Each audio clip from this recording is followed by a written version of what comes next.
예, 그 KBS 기수별 기자 성명서 모음 띄워봐 주세요. 여기 18기부터 50기까지인데요. 지금 나이, 그다음에 뭐 연차 상관없이 총 망라해서 KBS 파우치 자그만 백으로 해서 KBS의 공정성을 훼손한 박장범 앵커에 대해서 완벽하게 반대하는 거예요. 그래서 좀 전에 얘기했던 나이의 문제 또는 자리 이런 것 때문에 우려해서 이 후배 기자들과 선배 기자들이 반대하는 것이 아니다라는 겁니다. 그 내용을 다 보면 파우치 얘기가 거의 99%입니다. 그것 때문에 KBS 신뢰도가 무너졌다, 팔아먹었다 이 얘기입니다. 본인의 출세를 위해서. 예. 그 다음에 좀 전에 명품이라는 단어를 공영방송에서 사용하지 않는다 이렇게 답변하셨어요. 보시면은요, 명품이라는 단어가 그냥 짧게 찾아봐도 10가지가 나와요. 고액 상습 체납자 가택 수색에 명품 시계 금반지, 명품을 구입해 중국으로 보냈다, 명품 가방 수수, 명품 가방을 선물한 최재형 목사가, 그러니까 즉 그 지금 박장범 앵커 말고 다른 리포트나 보도에 명품이란 단어를 썼어요. 그리고 크리스찬 디올 뭐 이런 얘기도 나오고요. 그 뒤에 보면은 KBS가 브랜드명을 쓴 게 있어요. 김정숙 여사 샤넬 재킷 반납 확인, 루이비통 리폼은 상품권 침해, 그 다음에 팔리던 디올 가방이 알고 보니까 8만 원짜리였다 이렇게 썼어요. 그러니까 명품이라는 단어와 브랜드명을 쓰지 않았다 이 말도 자의적인 본인의 그 행위를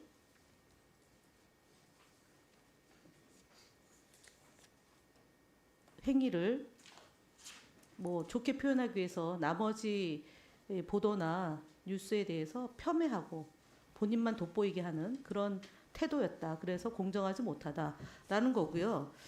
공영방송의 핵심 가치인 공정성과 중립성을 위반한 방송통신심의위원회 등으로부터 제재를 받은 프로그램은 철저히 조사해서 사내 규정에 따라 징계 등 조치를 한다. 이렇게 그 본인이 경영 계획서에 작성이 돼 있는데 30전 30회 방심 의결 소송을 보면 KBS 뉴스9 과징금 3천만 원 의결했는데 집행정지 처분받았어요. 그 외에는 없거든요. 근데 어떻게 이 조사에서 사내 규정에 따라 징계 조치를 하겠다는 얘기를 이렇게 하시는지, 이게 갈등의 요소로 작동되고 있는데 이렇게 막 마음에 안 드는 것에 대해서 가차없이 징계하겠다 이런 계획서를 보고 어느 후배 기자나 동료나 선배 기자들이 박수를 치고 환영하겠습니까? 30전 30회 KBS는 한 건밖에 없어요.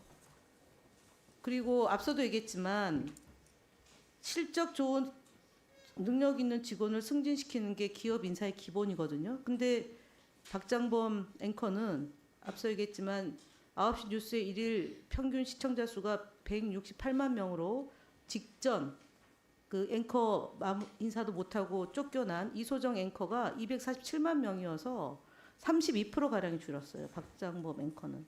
근데 사장으로 영전이 되는 거거든요. 그래서 이런 것들을 다 보면 결국 조그만 파우치 100으로 했던 박장범 앵커의 발언 때문에, 그리고 이게 사실은 2월 7일이요. 그 설 연휴 들어가기 직전이었어요. 그러니까 설 연휴 밥상에 명품 디올백을 수수한 김건희 여사를 조그만 파우치 100으로 둔갑시키는 기술을 발동했기 때문에 너무너무 고마운 거죠.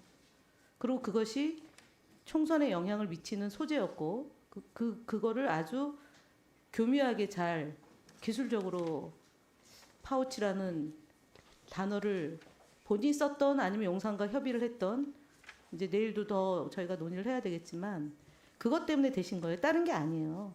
근데 계속 이거랑 무관하다라고 얘기하고 30년 근무했기 때문에 사장이 될 수 있다, 충분하다.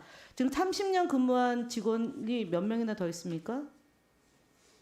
20기들은 다 30년이잖아요. 20기 이상들은요.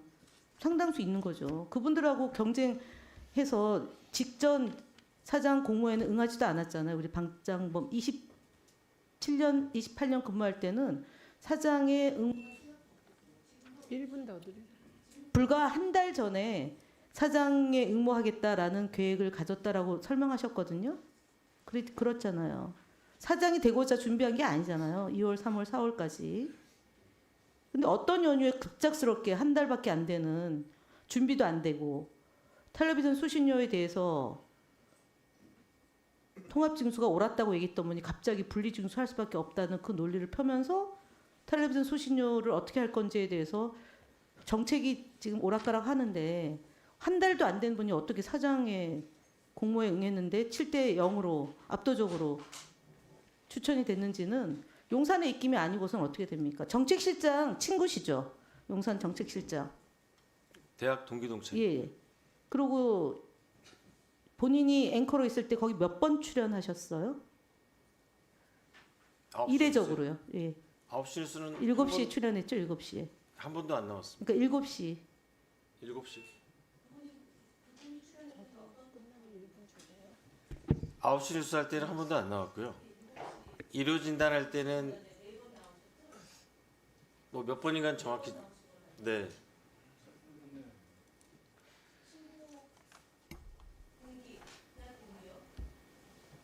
네, KBS 해설위원입니다. 네네. 네. 아, 추가 질의하실 겁니까? 아, 예. 잠시만요. 자, 그